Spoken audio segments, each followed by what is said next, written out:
One of the biggest paradigm shifts and innovations in the last century has certainly been the introduction of neurotoxins into cosmetic surgery. We don't really refer to them as neurotoxins because technically they're not neurotoxic. They work by blocking acetylcholine release at the motor end plate. So we're taking the most poisonous substances on the face of the earth, and they're very dilute, obviously, and we're injecting them into patients.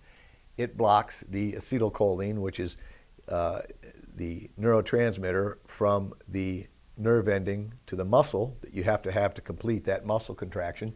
So we're effectively paralyzing the muscles for about 90 days.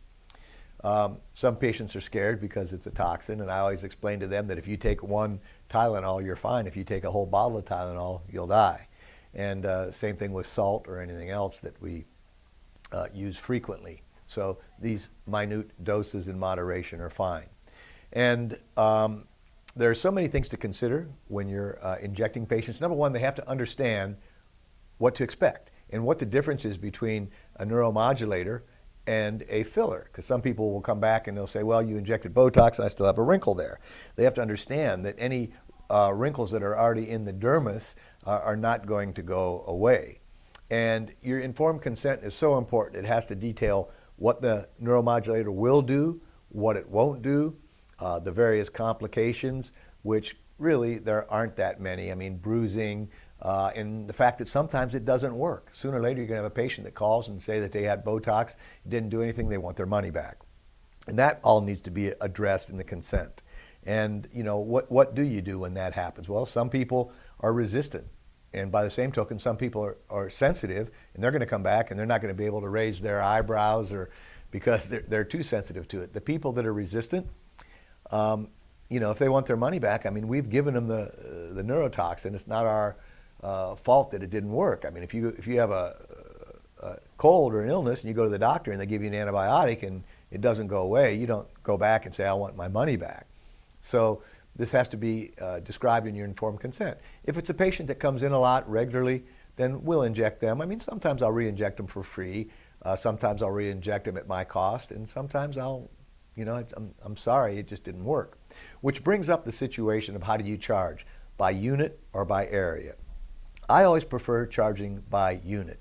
And let's just round it off and say you charge $10 a unit. So if somebody wants 25 units of Botox or Xeomin in the glabella, then that's going to be 25 times 10, it's going to be $250. For Dysport, we multiply times 3. So 25 of Botox or Xeomin would be 75 of Dysport. And if you charge by the unit, there's never a problem. Somebody comes in, you put in 20 units. They come back 2 weeks later and say, I still have a little bit more movement. You put in 5 more units. It's easy to bill for that, and it's simple math.